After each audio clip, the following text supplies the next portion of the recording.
चलो जी, अब बेटे जरा समझना, चैप्टर 1 बुक से हम देख रहे हैं फिलहाल, ठीक।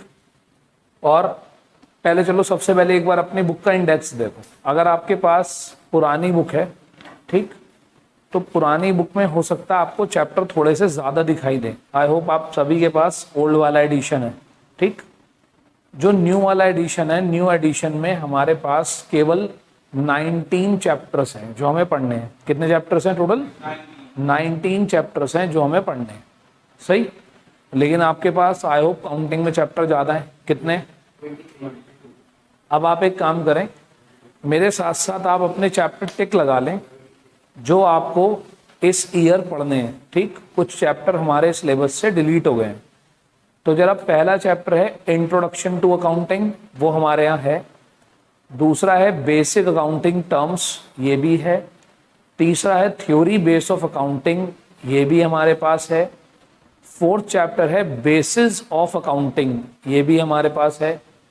फिफ्थ चैप्टर है अकाउंटिंग इक्वेशन, ये भी है। Accounting procedure, rules of debit credit, ये भी हमारे पास है।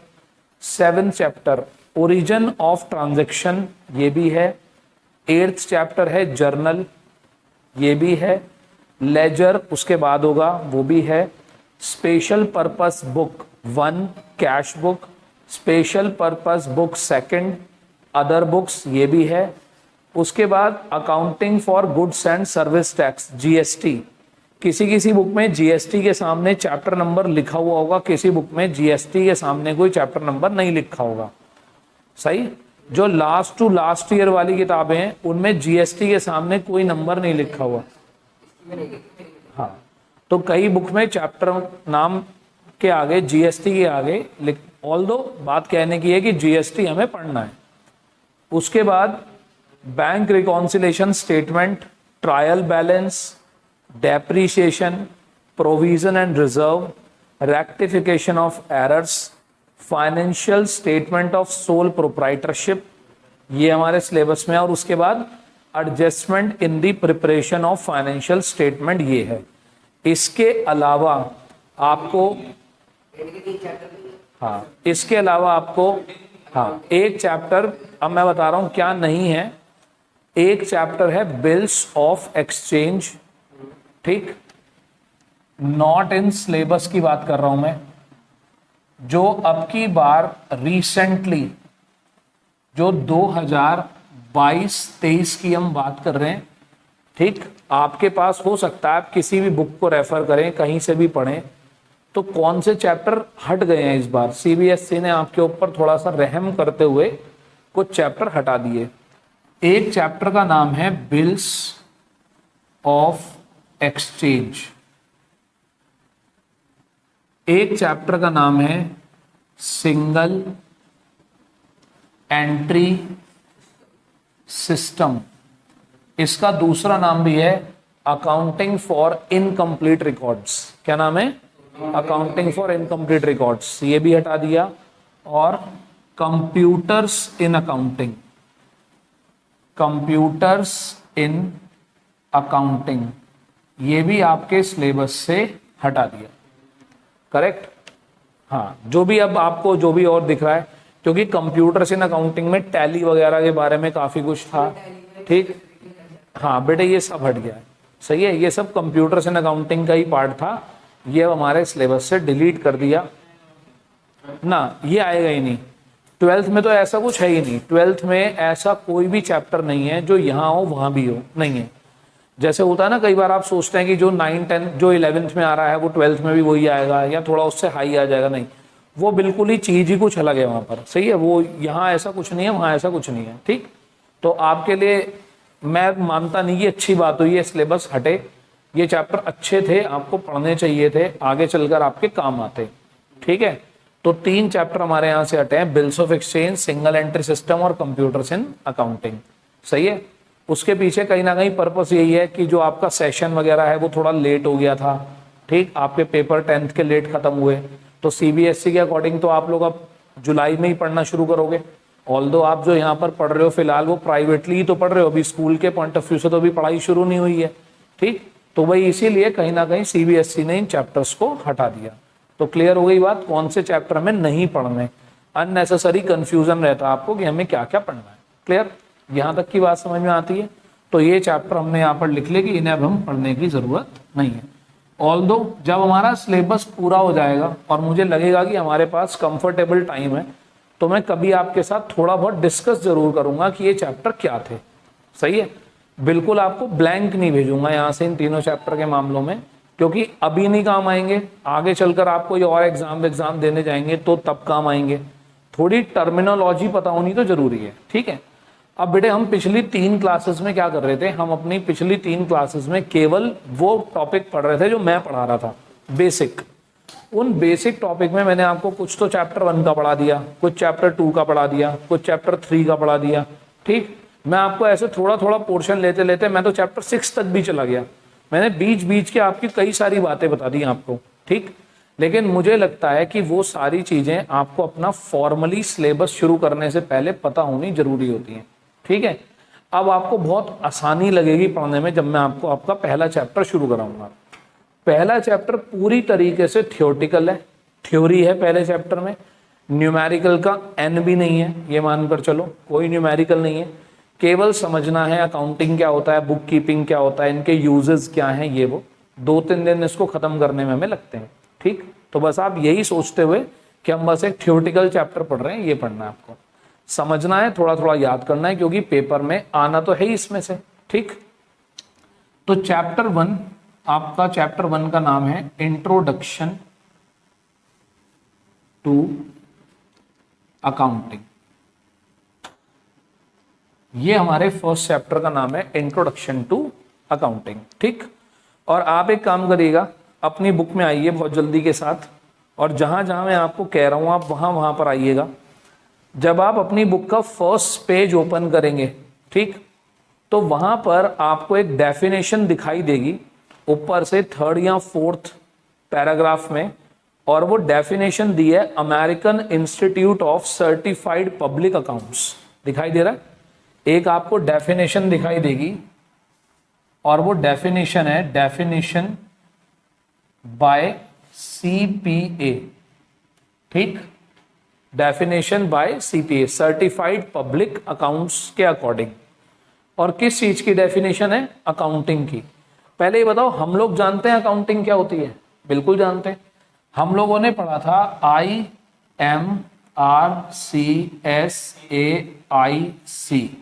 करेक्ट?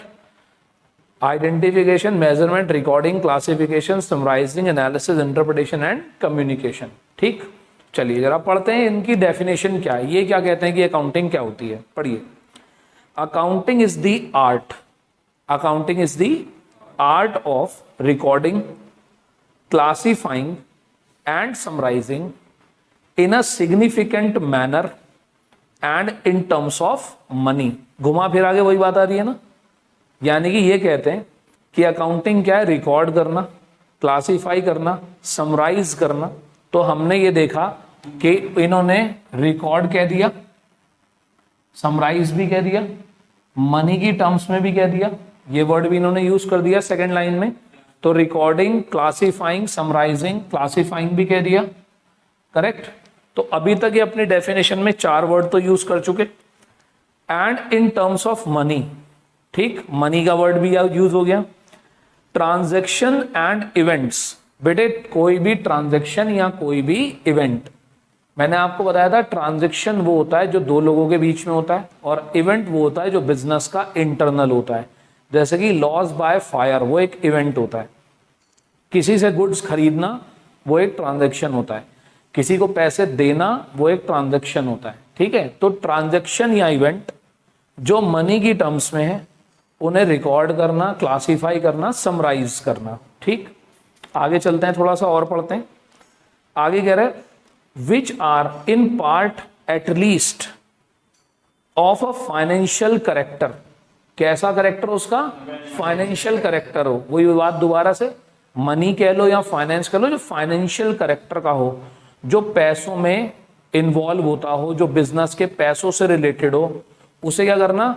उसे मीजर करना, रिकॉर्ड करना, क्लासिफाई करना, समराइज करना। और आगे लिखा है and interpreting the result thereof, और फिर किस पे आ गए, इंटरप्रेट पे आ गए। तो यानी कि इस डेफिनेशन ने हमारी 8 में से 5 बातों को तो मान लिया, यानी कि हमने जो पढ़ा इनसे भी ब्रॉड था। अब एक बात समझो, जब तुम उसे रिकॉर्ड करने की बात कर रहे हो तो क्या तुम उसको आइडेंटिफाई नहीं करोगे, आइडेंटिफाई भी करोगे, करेक्ट। तो यानी कि ये डेफिनेशन भी कहीं ना कहीं हमारी सारी बातें कर रही है। जब आप इंटरप्रेट करोगे, जब आप कॉन्क्लूड करोगे किसी चीज को, एनालाइज करोगे ही करोगे, एनालाइज करोगे, और बेटे फिर आगे चलकर अभी आप थोड़ा सा ये पढ़ोगे कि जो भी हमारे रिजल्ट निकल कर आते हैं उन्हें हमें दूसरे लोगों के साथ कम्युनिकेट भी करना पड़ता है, शेयर भी करना पड़ता है। और ये डेफिनेशंस या मीनिंग्स ऐसे याद नहीं होते जब तक आप इनको समझते नहीं है। अब आपको कितना अच्छा समझ में आया होगा कि हाँ भैया हमने तो 8 पढ़े हुए थे और 8 में से सीधे सीधे वही 5 वर्ड इन्होंने यहाँ पर यूज करे, करेक्ट। ऐसा नहीं है कि आपको एज इट इज डेफिनेशन रट के जानी है, आप पढ़ के जाओ अच्छे से। वहां पर जब आपसे पूछे what do you mean by accounting, तो जो जो आपने पढ़ा वो सब आप इसके अंदर लिख सकते हैं। तो एक डेफिनेशन, मैंने सीपीए की डेफिनेशन सबसे पहले इसलिए पढ़ी है क्योंकि सीपीए की डेफिनेशन वर्ल्ड लेवल पर एक्सेप्ट होती है, इसलिए बोली है, ठीक। सर्टिफाइड पब्लिक अकाउंट्स की डेफिनेशन वर्ल्ड लेवल पर एक्सेप्ट की जाती है, इसलिए मैंने बोली, करेक्ट। अब एक काम कर सकते हैं आप, जहां से आपका बिल्कुल पैराग्राफ शुरू हो रहा है, आपके बुक का चैप्टर का पहली लाइन, आप वहीं से पढ़ सकते हैं एक बार। अकाउंटिंग क्या है? Accounting is a systematic process of recording, classifying, summarising, analysis and interpreting the financial transaction and communicating the result to the users thereof. The users of accounting information include owner, creditor, bank, financial institution, employee, government, etc. Correct. भाई हम क्या करते हैं, हम ये सारा काम करते हैं और कम्युनिकेट भी करते हैं, शेयर भी करते हैं, किसके साथ, यूजर्स के साथ। तो बेटे ये जो मैंने अभी फर्स्ट पैराग्राफ में डेफिनेशन पढ़ी, इसको आप ब्रैकेट में क्लोज कर लीजिए, ठीक। इसको ब्रैकेट में क्लोज कर लीजिए, ठीक।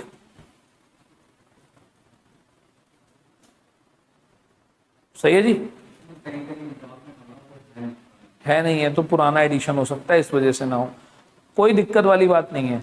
आपको मेरा तो टारगेट बस ये है भाई, आप सपोज करो कोई और बच्चा किसी और बुक से भी पढ़ सकता है, मैं तो आपको ये ऑथेंटिकेट करा रहा हूं कि जो बातें हमने पढ़ी हैं वही बुक्स में भी लिखी हैं, सही।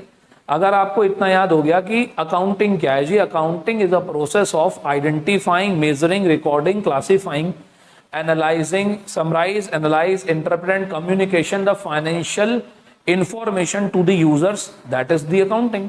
तो आप ये लिख कर आ जाओ, 100% बिल्कुल सही है, बल्कि इन सब डेफिनेशन से ज्यादा सही है, करेक्ट। आती है यहां तक की बात समझ में? आगे देखिए क्या लिखा है, इट गिव्स द इंफॉर्मेशन। अब जो अकाउंटिंग है, जो अकाउंटिंग है बेटे हमारी, वो अकाउंटिंग जो है किस चीज के बारे में इंफॉर्मेशन देती है, वो किस चीज की इंफॉर्मेशन देती है?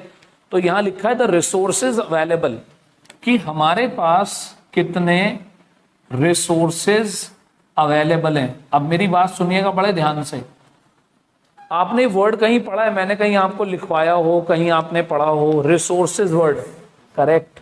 मैंने लिखवाया एसेट्स की डेफिनेशन में कि एसेट्स क्या होते हैं, हमारे रिसोर्सेज होते हैं।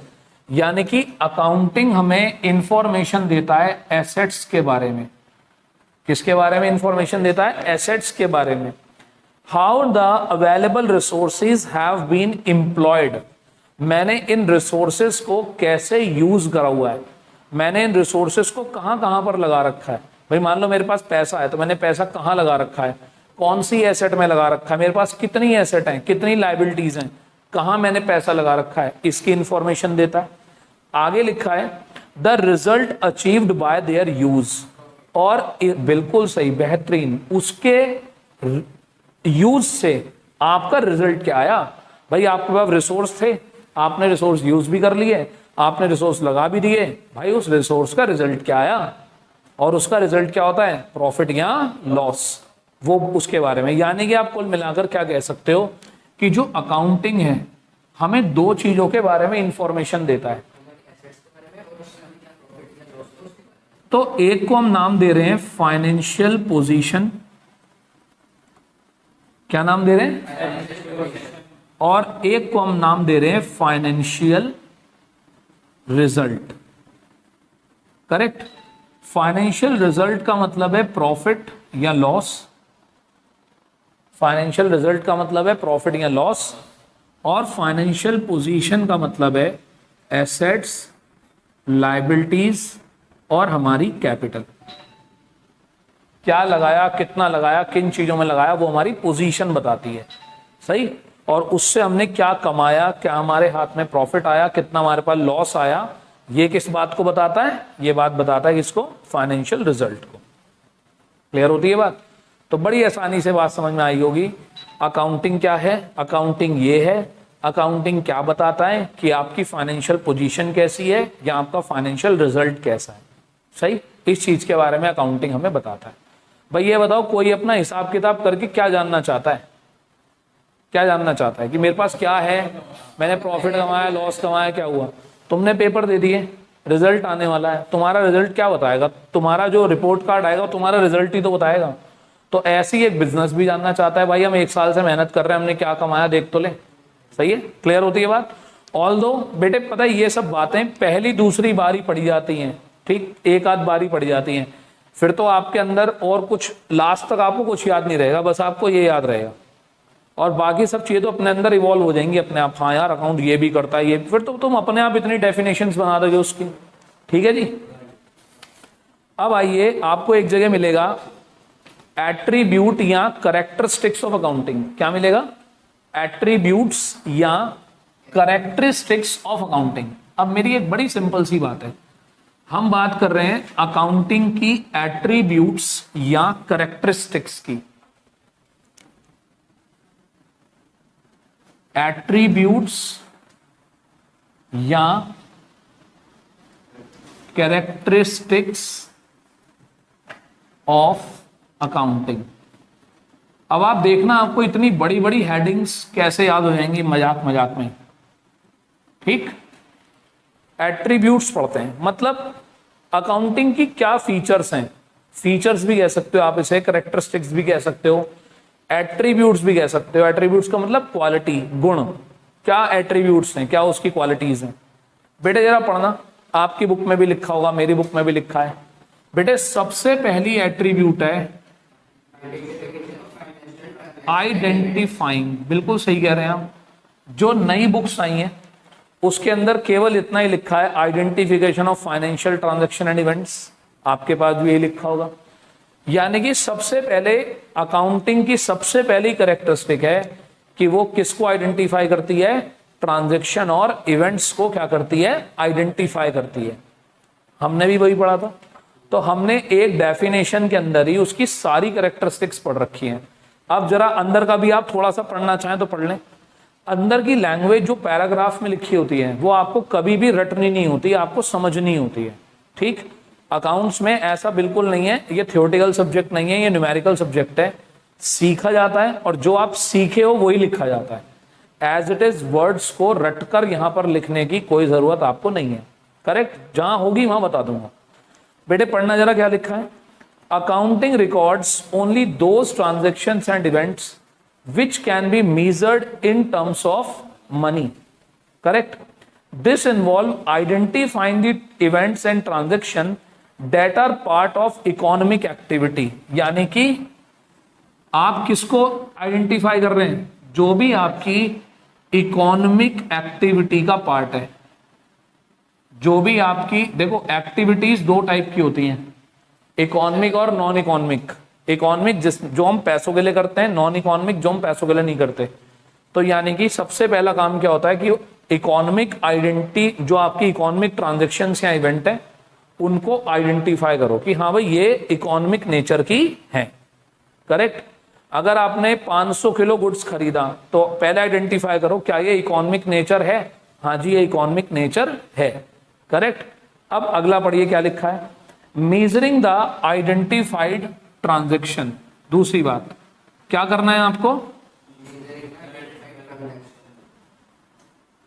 अब आपने जो ट्रांजैक्शन यहां पर आइडेंटिफाई करी है उस ट्रांजैक्शन को किसकी टर्म्स में कन्वर्ट करना, मनी के टर्म्स में कन्वर्ट करना, करेक्ट। और बेटे जिस कंट्री में जो भी मॉनेटरी यूनिट यूज होती होगी उसमें कन्वर्ट करना। अगर आप इंडिया की बात कर रहे हैं तो रुपीज में कन्वर्ट करना, यूएसए की बात कर रहे हैं तो डॉलर्स में कन्वर्ट करना, करेक्ट। तो जो भी आपने इकोनॉमिक इवेंट करा, तो आपने 500 केजी गुड्स खरीदा तो ठीक है, वो इकोनॉमिक एक्टिविटी है, बिल्कुल मैंने अपने बिजनेस के लिए खरीदी है, इसलिए खरीदी है कि मैं उससे फायदा कमाऊंगा। मैं किसी को सैलरी देता हूं इसलिए देता हूं कि वो मेरे काम आएगा, मुझे कुछ कमा कर देगा, फिर उसे मनी की टर्म्स में क्या कर लो, कन्वर्ट कर लो, ठीक। केवल हेडिंग याद होगी तो अंदर का आप अपने आप भी लिख कर आएंगे तो बात चलेगी। पढ़ना बेटे क्या लिखा है, financial transaction event are measured in terms of money, an event which can not be measured in terms of money is not recorded in the books of account. अगर कोई भी इवेंट या ट्रांजेक्शन मनी की terms में record नहीं हो सकती तो उसे हम अपनी अकाउंटिंग का पार्ट नहीं मानते।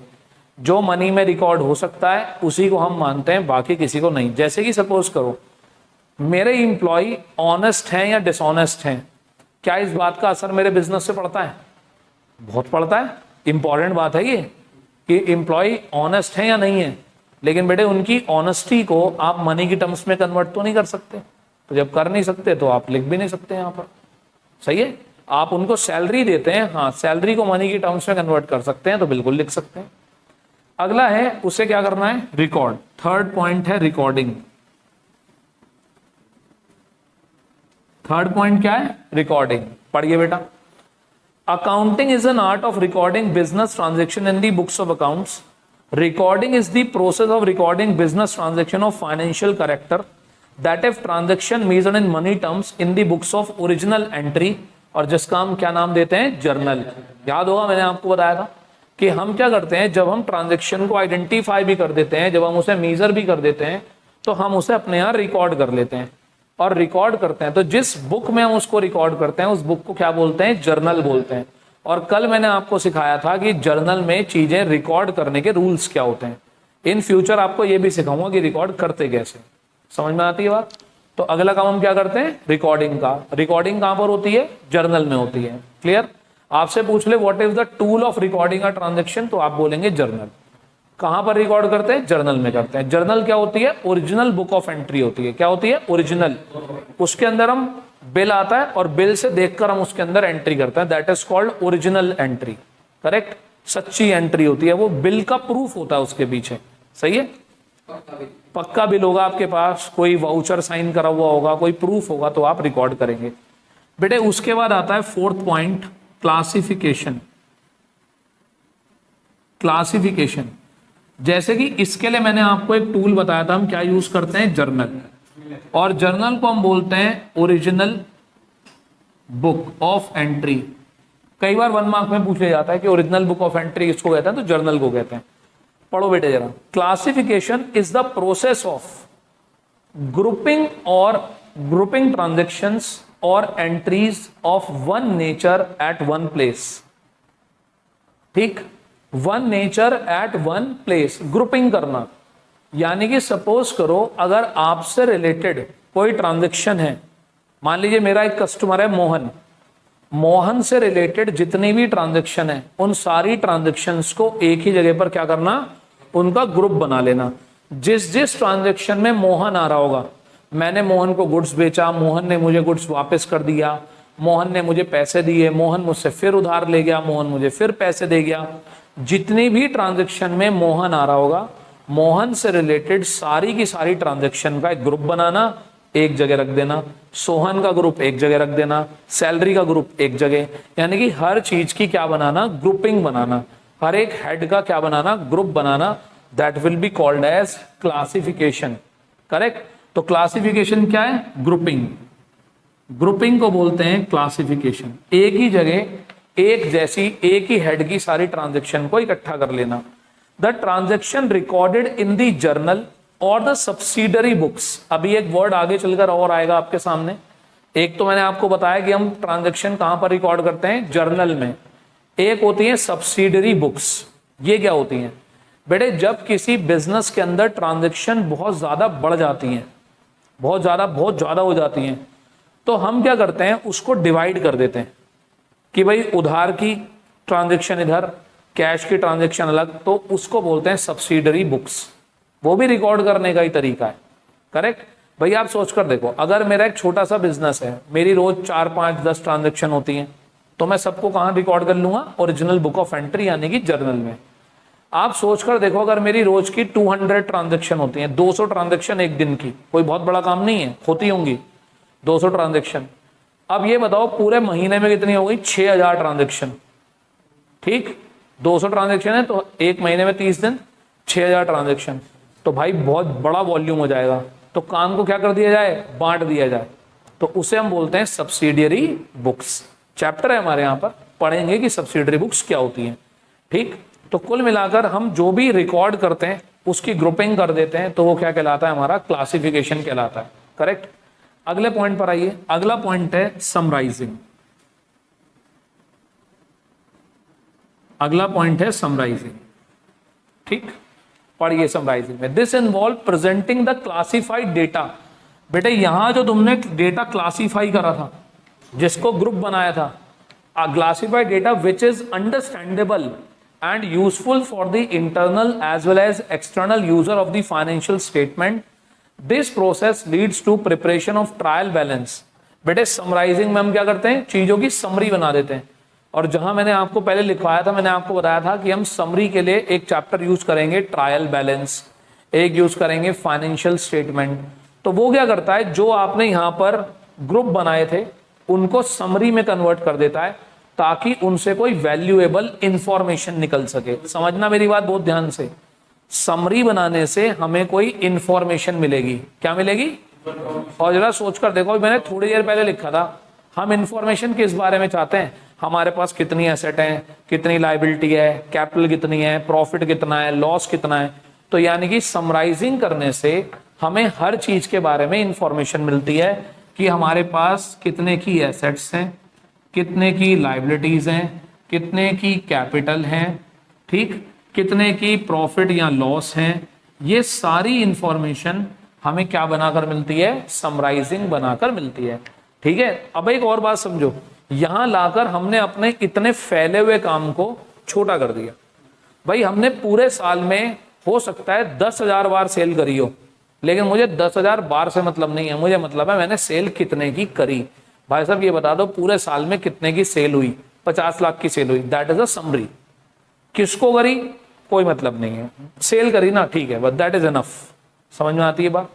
आगे चलते हैं बेटे। आगे लिखा है एनालिसिस एंड इंटरप्रिटेशन, दोनों को एक साथ मिलाया उसने, एनालिसिस एंड इंटरप्रिटेशन।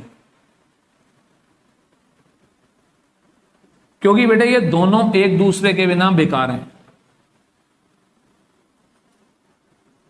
ये दोनों एक दूसरे के बिना बिल्कुल बेकार हैं।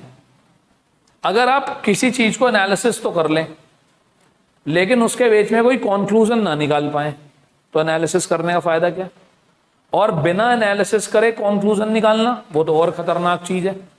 भाई अगर मान लो मैंने अभी तक किसी बच्चे की परफॉर्मेंस को एनालाइज नहीं करा, ऐसी उसकी शक्ल देख के कह रहा हूं भाई मेरे को तेरी शक्ल देख के लग रहा तू ना बहुत इंटेलिजेंट है, ये तो खतरनाक बात है भाई। अभी तो तूने उसकी परफॉर्मेंस देखी भी नहीं, तूने उसे 4 दिन बाद ही कह दिया तू तो बहुत इंटेलिजेंट है, वो तो हवा में उड़ता रहेगा कि मैं तो बहुत इंटेलिजेंट हूँ, सर तो अंतर्यामी है, मेरी शक्ल देख के बता दिया। अब नहीं आने का हाथ वो पूरे साल, कहेगा इन्होंने तो कह दिया मैं इंटेलिजेंट हूँ, इनकी क्या जरूरत है, मैं अपने आप पढ़ लूंगा। समझे बात? ऐसे ही में अगर किसी को बिना एनालिसिस करे, बिना उसकी स्टडी करे, उसको कहे तो भाई तू तो मूर्ख है, तू तो लल्लू है, तू तो बेकार है, वो क्या कहेगा यार बताओ मुझे ऐसे कह दिया, उसका मोटिवेशन डाउन। समझ में आती है? ऐसी बेटे फाइनेंशियल चीजों के साथ होता है। अगर आपने एनालिसिस करा है तो इंटरप्रेट करो, और इंटरप्रेट तभी हो सकता है जब आपने उसको एनालिसिस करा होगा। पढ़ना बेटे जरा। Analysis and interpretation of the financial data are carried out so that the user of the financial data can make a meaningful judgement. जो लोग यूज कर रहे हैं डेटा को, वो उसका कोई मीनिंगफुल जजमेंट निकाल पाए। करेक्ट? आगे चलते हैं, क्या लिखा है? Of the profitability and financial position of the business. यानी कि ये जो आपने यहां पर, इधर देखो, ये जो सब निकाला था, उन्हीं सबको क्या कर रहे हो यहां पे? एनालाइज और इंटरप्रेट। एसेट की पोजीशन इतनी क्यों है, हमारे ऊपर लायबिलिटी इतनी कैसे हो गई, हमारा प्रॉफिट इतना क्यों हो गया, हमारा लॉस इतना क्यों हो गया, इन सब चीजों को एनालिसिस कर रहे हैं। और बेटे सबसे लास्ट में होता है communication. Finally the accounting function क्या कर रहा है, कम्युनिकेट कर रहा है, कम्युनिकेशन। अभी हम इसके बाद सीधा जंप करके इसी आगे के टॉपिक पर आएंगे, कम्युनिकेशन के बाद की बात पर, कि हम कम्युनिकेट किसको कर रहे हैं, हमारी इन सब चीजों की जरूरत किसको है, कौन यूज कर रहा है इसको। सही है, तो पढ़िए जरा। Finally accounting function involve communicating the financial information that is financial information to its user. अब हमारा अगला टॉपिक यही है, आपने 2-3 जगह पढ़ लिया, यूजर यूजर यूजर, अकाउंट्स की इंफॉर्मेशन को यूज करेगा कोई, यूज करेगा कोई। अरे भाई अब ये देखना है कि अकाउंटिंग इंफॉर्मेशन को यूज कौन करेगा। समझ में आती है बात, कौन होते हैं यूजर्स, अभी उसी की बात करने चलते हैं कि यूजर्स कौन होते हैं। Correct, the accounting information should be provided in time to the users so that appropriate decision may be taken at the appropriate time. भाई आप सपोज करो आपने अपनी इंफॉर्मेशन अगर सही समय पर सही यूजर को नहीं दी तो उसके लिए वो इंफॉर्मेशन बेकार है। सरकार आपसे चाहती है आप सरकार को प्रॉफिट बताओ ताकि उस पर टैक्स लग सके। आपका जो बैंक है वो आपको लोन तभी देगा जब आप अपनी फाइनेंशियल पोजीशन उसको बताओगे। कोई पर्सन मुझे उधार माल तभी बेचेगा जब उसे पता होगा मेरी प्रॉफिटेबिलिटी अच्छी है। सही, अगर आप उन्हें टाइम पे नहीं बताओगे तो वो आपके साथ डील करना पसंद नहीं करेंगे। समझ में आती है बात, क्लियर, यहां तक की बात डन है। तो अब एक बात बताओ, हमने ये 8 पॉइंट याद करे और इन 8 पॉइंट के बेस पर ही हमने क्या कर ली, डेफिनेशन भी याद कर ली और इन्हीं 8 पॉइंट के बेस पर हमने सारे फीचर्स भी याद कर लिए, कैरेक्टरिस्टिक्स कह लीजिए, एट्रीब्यूट्स कह लीजिए। करेक्ट, तो देखो सेम सीक्वेंस में लिखे हुए हैं वही। आती है बात समझ में, यहां तक की बात डन, कोई डाउट। तो हमने क्या पढ़ा, अकाउंटिंग क्या है, अकाउंटिंग की डेफिनेशन अलग अलग लोगों ने अलग अलग दी, लेकिन आप घूम फिर के जब उसके कॉन्क्लूजन पे पहुंचोगे तो कॉन्क्लूजन यही निकल कर आएगा, तभी तो उसकी 8 कैरेक्टरिस्टिक्स बनी। सही, यहाँ ये 2 मिला रखी है, अगर एक के बाद एक लिखता तो 8 की 8 बनती यहाँ पर। सही है, पहले बताइए यहाँ तक कोई डाउट किसी को, पक्का। चले आगे थोड़ा सा और, ठीक। अच्छा, अब थोड़ा आसान सा और एक आसान सा टॉपिक पढ़ते हैं। ये तो हमने पढ़ लिया कि इसके एट्रीब्यूट्स क्या हैं, क्या क्वालिटीज होती हैं एक अकाउंटिंग में। अब मेरे बेटे ध्यान से सुनना, अब बेटे पेपर में देखो ऐसा ही है, आपसे ऐसे कह देगा कोई 2 कैरेक्टरिस्टिक एक्सप्लेन कर दो, किसी कैरेक्टरिस्टिक का नाम ले लेगा, इसको एक्सप्लेन कर दो। ऑल्दो थ्योरी का पेपर नहीं है, न्यूमेरिकल का पेपर है। All these things are for the understanding, ये सब समझने की चीजें हैं और एक तरीके से आप ये मानो कि हमेशा आपको अपने पास रखनी है। ये ऐसा नहीं है कि चलो भाई 11th क्लास पास हो जाएगी उसके बाद हम भूल जाएंगे, ये भूलने वाली चीज नहीं है कभी भी। ये आपको जब तक आप कॉमर्स पढ़ते रहोगे तब तक आपको ध्यान रखना है कि अकाउंटिंग का मतलब ये 8 चीजें होती हैं। समझ में आती है बात, कोई डाउट। क्योंकि इन फ्यूचर हो सकता है, पता क्या होगा, जब आप और अच्छी आगे पढ़ाई पढ़ते जाओगे तो हो सकता है तुम्हारा काम ही केवल किसका हो, बस तुम्हारा काम ही केवल क्या है, एनालिसिस और इंटरप्रिटेशन करना। तुम चार्टर्ड अकाउंटेंट बन गए, तुम एक कंपनी के फाइनेंशियल मैनेजर बन गए, भाई तुम बैठ के अकाउंट थोड़ी बना रहे होगे, तुम उस अकाउंट को एनालिसिस और इंटरप्रेट कर रहे होगे, तुम्हारा काम फिर एनालिटिकल हो जाएगा। समझे बात, तो ये तुम्हारा पीछा कभी नहीं छोड़ेंगे। अब आ जाइए आगे, बड़ा आसान सा एक टॉपिक है, याद कर लेना है बस, हेडिंग याद कर लेनी है अच्छे से, ऑब्जेक्टिव्स ऑफ अकाउंटिंग। ठीक, जल्दी कभी नहीं मचानी, पहले आराम से क्वेश्चन को समझ लो। ऑब्जेक्टिव, पर्पस, पढ़ना मत अभी बुक में। मुझे बताओ, अगर हम एक बिल्कुल ऐसे पर्सन से जिसका पढ़ाई से कोई लेना देना नहीं है, उससे पूछे भाई साहब आप अपना हिसाब किताब करते हो, बिजनेस करते हो, हिसाब किताब करते हो? हाँ जी करते हैं। क्यों करते हो? आपको केवल उससे इतना पूछना है, क्यों करते हो? अपने आप से पूछ लो क्यों करते हो हिसाब किताब। जरा बताओ दिमाग क्या क्या आंसर निकलेंगे, बताओ, एक एक पॉइंट बताने की कोशिश करो कोई भी। और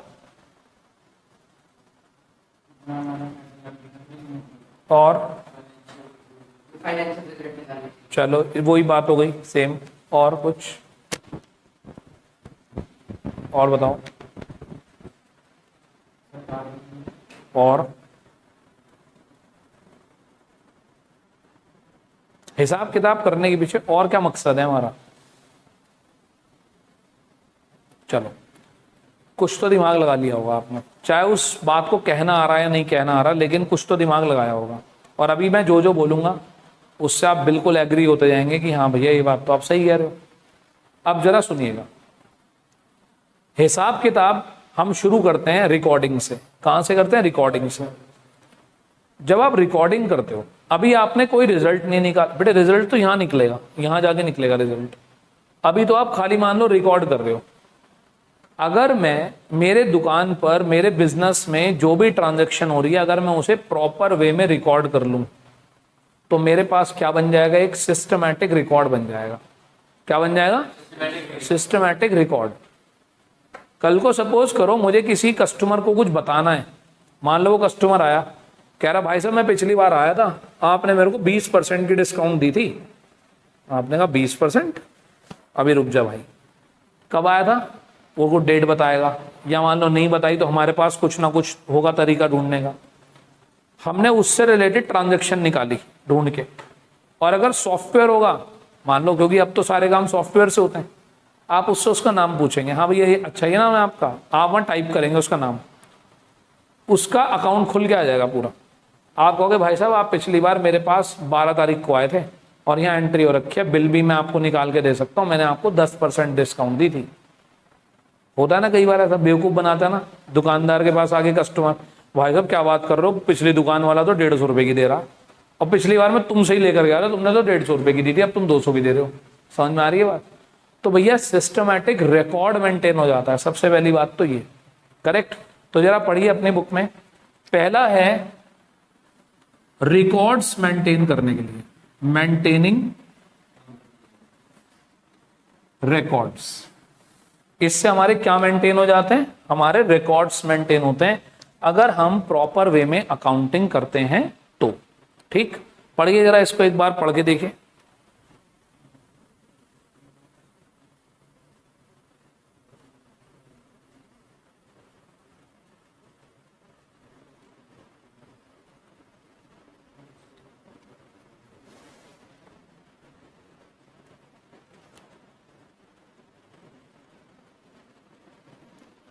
पढ़िए क्या लिखा है। The objective of accounting is to record the financial transaction and events of the organisation in the books of account in a systematic manner following the principle of accountancy. Principles use करते हुए, यानी कि record भी करोगे तो कैसे? Rules regulations का use करते हुए रिकॉर्ड करोगे। सही है? तो पहला आपका काम हो गया कि आप क्या करते हो, अकाउंटिंग का यूज करके अपने पास रिकॉर्ड्स बना लेते हो पूरे। तो पहला ऑब्जेक्टिव है रिकॉर्ड बनाना। सही भाई, रिकॉर्ड होगा तो ही तो आगे चल के कोई समरी बना पाओगे, एनालिसिस कर पाओगे। जब रिकॉर्ड ही नहीं होगा तो क्या करोगे? दूसरी चीज, दूसरा पॉइंट आप ही बता रहे हैं बहुत देर से, यही पॉइंट आप बार बार बता रहे हैं, डिटरमाइनिंग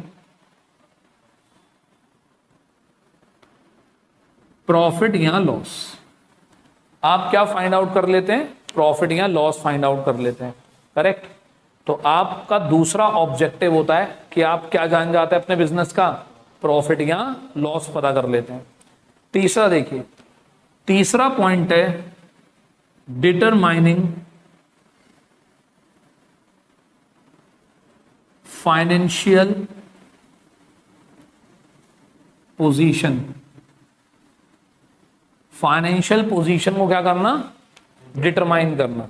और अभी मैंने आपको बताया था कि फाइनेंशियल पोजीशन का मतलब होता है एसेट, लायबिलिटी, कैपिटल। तीन चीजें। याद है मैंने एक अकाउंटिंग इक्वेशन पढ़ाई थी एक दिन, आपको ऐसे लिख कर दी थी, A=L+C, तीनों का रिलेशनशिप। वो फाइनेंशियल इक्वेशन, अकाउंटिंग इक्वेशन है, जिससे ये पता चलता है कहां से मेरे पास पैसा आया और कहां पर मैंने पैसा लगाया। तो that is called determining the financial position. यानी कि अगर आप सही तरीके से अकाउंटिंग करते हो तो उससे आपको अपनी एसेट, लायबिलिटी, कैपिटल वगैरह की सारी इंफॉर्मेशन मिल जाती है कि आज की पर्टिकुलर डेट पर मेरे पास कितनी एसेट्स हैं, कितनी लायबिलिटीज हैं, कितनी मेरी कैपिटल है, ये सब आपको पता चल जाता है। करेक्ट? अगला देखिए क्या है, fourth point, facilitating management. Facilitating management. बेटे फैसिलिटेटिंग का मतलब होता है हेल्प करना, हेल्पिंग, ठीक। मैनेजमेंट को क्या करना, हेल्प करना। बेटे एक बात समझना मेरी बहुत ध्यान से, हम एक छोटी दुकान की बात कर रहे हैं, आप 2 मिनट के लिए एक बड़ी कंपनी की बात करो। बेटे एक बड़ी कंपनी के अंदर जो मालिक होते हैं, ऑनर्स जो होते हैं, वो अलग होते हैं, और कंपनी को चलाने वाली जो मैनेजमेंट होती है, या कह लीजिए जो मैनेजर्स होते हैं, वो अलग होते हैं। सही है। बड़ी बड़ी कंपनियों में पैसा तो लगा होता है पब्लिक का, शेयर वो लगे होते हैं। तो ऐसा हो सकता है कि मालिक कोई और हो और कंपनी चलाने वाला कोई और हो, करेक्ट। तो उसे हम बोलते हैं मैनेजमेंट, जो कंपनी को, जो बिजनेस को चला रहे होते हैं। जरूरी नहीं है कि वो ऑनर ही हो सकता है ऑनर भी हो। मेरा एक छोटा सा बिजनेस है, मैं ही ऑनर हूं, मैं ही मैनेजमेंट हूं, करेक्ट। अगर किसी का बड़ा बिजनेस है, जिसने पैसा लगाया वो ऑनर है, जो बिजनेस को संभाल रहा है वो मैनेजर है। तो हो सकता है पैसा लगाने वाला अलग हो और पैसा मैनेज करने वाला अलग हो। तो बेटे बिजनेस को मैनेज करने में, बिजनेस को सही से चलाने में भी किसकी जरूरत पड़ती है हमें, अकाउंटिंग इंफॉर्मेशन की, यानी कि अकाउंटिंग की जरूरत पड़ती है। आप अपना बिजनेस कैसे संभालोगे सही से, जब तक आपको यही नहीं पता होगा मैंने कहां से खरीदा, कहां पर बेचा, किसको कितना बेचा, किसको किससे कितने लेने हैं, किसको कितने देने हैं, तो आप सही से बिजनेस को मैनेज नहीं कर पाओगे। समझे बात। पढ़ना बेटे जरा क्या लिखा है इसके अंदर। The management often requires financial information for decision making. बेटे जगह जगह आपको डिसीजन लेने पड़ेंगे, यहां से गुड्स खरीदूं ना खरीदूं, इसको बेचूं ना बेचूं, ठीक। इफेक्टिव कंट्रोल करने के लिए, बजट बनाने के लिए, फॉरकास्टिंग करने के लिए। फॉरकास्टिंग मतलब होता है अंदाजा लगाना। जैसे सपोज करो जुलाई का महीना आने वाला है, जुलाई के महीने में हमें ये देखना है कि भाई हमारी कितनी सेल होगी, उसी हिसाब से तो प्रोडक्शन करेंगे। कैसे पता करें फिर, आंखें बंद करके बैठ जाएं, भगवान का ध्यान लगाएं और भगवान हमें दर्शन देंगे और भगवान बताएंगे कितना प्रोडक्शन करना है? नहीं ना, आप ही को तो दिमाग लगाना पड़ेगा। आप क्या कहोगे, यार एक काम करो जरा पिछली बारी जुलाई का डेटा लेकर आओ, पिछली जुलाई में हमने क्या करा था, पिछली जुलाई में हमारी सेल कितनी हुई थी। ले आए जी, भाई साहब पिछली जुलाई में तो हमारी इतनी यूनिट बिकी थी और ये रेट चल रहा था और इतने की हमने सेल करी थी जुलाई में। सही।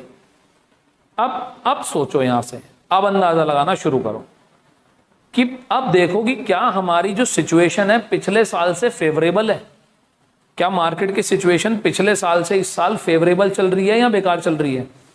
अगर फेवरेबल चल रही है तो आप क्या अंदाजा लगाओगे कि यार देख ऐसा है, पिछले साल बिकी थी 10,000 यूनिट, मार्केट अब तो बढ़िया है, पिछली बार इतनी बढ़िया नहीं थी मार्केट, थोड़ा मामला खराब चल रहा था, तो एक काम करो पिछली बार आपने 10,000 बेच दी थी यूनिट, अब की बार एक काम करो अंदाजा लेके चलो कि 15,000 यूनिट हम बेच देंगे।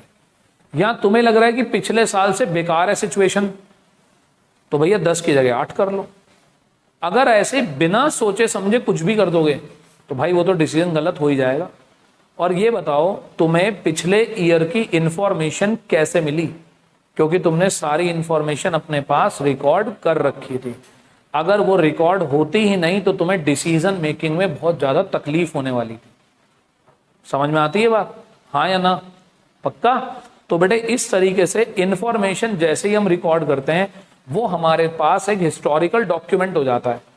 भाई बिजनेस के पास तो 10-10 साल के रिकॉर्ड होते हैं, 20-20 साल के रिकॉर्ड होते हैं, वो उनसे देख देख कर अपनी प्लानिंग बनाते हैं कि हमें आगे क्या करना चाहिए। आगे चलते हैं। Providing accounting information to user, providing accounting info to users. ठीक है, आज मैं आपको यहीं की बात बताऊंगा थोड़ी सी, और टाइम नहीं हुआ तो कल बताऊंगा। बेटे यूजर 2 टाइप के होते हैं, एक होते हैं इंटरनल, एक होते हैं एक्सटर्नल। ठीक, यानी कि वो लोग जो हमारी इंफॉर्मेशन को यूज करते हैं। जैसे कि आप सपोज करो गवर्नमेंट हमारे ऊपर टैक्स लगाएगी, गवर्नमेंट एक यूजर है, सही। आप मुझे उधार देंगे, आप मेरे लिए एक यूजर हैं। बैंक मेरे साथ बहुत सारी डीलिंग करेगा, बैंक यूजर है, करेक्ट। इसी तरीके से कोई और भी लोग हो सकते हैं जो मेरी इंफॉर्मेशन यूज करें। मेरी कंपनी के मालिक, मेरे कंपनी के मैनेजर, वो भी तो यूजर्स हैं, सही। और सबको अलग अलग टाइप की इंफॉर्मेशन चाहिए। देखो समझना मेरी बात, ये मुझे पैसे उधार दे रहा है 50 लाख रुपए, इसका इंटरेस्ट किस बात पे है? इसका इंटरेस्ट केवल इस बात पे होगा कि मेरे 50 लाख विद इंटरेस्ट मुझे मिलेंगे या नहीं मिलेंगे। तो ये मेरी दो चीजों पर ध्यान देगा बस, कि क्या ये इतना प्रॉफिट कमाता है कि मेरा इंटरेस्ट और मेरी ईएमआई दे दे, और दूसरा, अगर ये ना कमा पाया पैसे तो क्या मेरे पैसे इसके पास सेफ हैं, इसके पास इतनी एसेट हैं कि मेरे पैसे दे देगा आराम से बेच के, सही है। तो हर एक यूजर का एक अपना पॉइंट ऑफ व्यू होता है आपकी इंफॉर्मेशन पे, सही है। सबका अपना अपना इंटरेस्ट होता है, कोई कुछ चेक करना चाहता है, कोई कुछ चेक करना चाहता है। अगला आप 6 वाला पॉइंट आप इग्नोर कर सकते हैं, प्रोटेक्टिंग बिजनेस एसेट्स। अभी आप फिलहाल इसको छोड़ दो, अभी इतने बड़े नहीं हुए हम कि अभी हम ये पढ़ लें, ठीक है। थोड़ा टाइम बाद हमें पता चलेगा कि प्रोटेक्टिंग बिजनेस एसेट्स कैसे होती हैं, तो अभी आप फिलहाल छोड़ दीजिए इसको। तो ये बताइए फिलहाल आज हमने क्या पढ़ा। सबसे पहले हमने पढ़ा अकाउंटिंग क्या होती है, और हमने ये देखा कि बुक में जो अकाउंटिंग लिखी है और जो हम पिछले 3 दिन में पढ़ पाए, उसमें हमने यही पढ़ा कि हाँ यही अकाउंटिंग होती है जो बुक में लिखी है, कि जो भी फाइनेंशियल ट्रांजेक्शन या इवेंट होते हैं उन्हें आइडेंटिफाई करना, मीजर करना, रिकॉर्ड करना, क्लासिफाई करना, समराइज करना, एनालिसिस करना, इंटरप्रेट करना, कम्युनिकेट करना, किसको? To the users of the business, ठीक। उसके बाद हमने देखा कि कौन से हमारे फीचर्स या एट्रीब्यूट्स होते हैं, तो यही सारे हमारे फीचर्स और एट्रीब्यूट्स होते हैं। तो यानी कि इससे हमारे 2 पर्पस सॉल्व हो गए। फिर उसके बाद हम आए कि ऑब्जेक्टिव क्या है अकाउंटिंग के, हम अकाउंटिंग कर क्यों रहे हैं, क्या पर्पस है हमारा इसके पीछे, ठीक। अब एक छोटा सा टास्क आपको मैं होमवर्क में देता हूं, आप अपनी बुक में थोड़ा सा आगे बढ़ेंगे और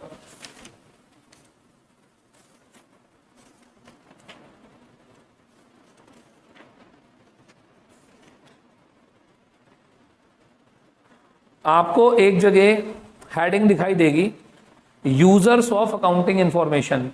बिल्कुल लगभग लास्ट में चले जाना, हर एक बुक में है वो, यूजर्स ऑफ अकाउंटिंग इंफॉर्मेशन, सही। और बेटे यूजर्स 2 टाइप के बताए गए हैं, इंटरनल और एक्सटर्नल। 2 यूजर तो होते हैं इंटरनल, मालिक, बिजनेस के मालिक, और बिजनेस चलाने वाले, बिजनेस की मैनेजमेंट। ये तो होता है ऑर्गेनाइजेशन के अंदर, ये तो होता है इंटरनल, बाकी सब होता है एक्सटर्नल। आपको टाइम मिले तो ये 2 टॉपिक एक बार पढ़ के आ जाना बस। तो कल हमारी जो शुरुआत होगी वो कहां से होगी? यूजर्स से, कि इंटरनल और एक्सटर्नल यूजर कौन से होते हैं। यहां तक की बात क्लियर है?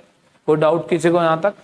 बेटे अभी हो सकता है अब जो हम शुरू करेंगे, जब बुक से पढ़ रहे हैं हम थ्योरी, तो आपको थोड़ा सा बोर लगेगा है, क्या है थ्योरी सी पढ़ जा रहे हैं, रोज एक ही बात कर रहे हैं, रोज एक ही बात कर रहे हैं। पर क्या करें, निपटाना तो है भाई, एक चैप्टर है, निपटाना तो है।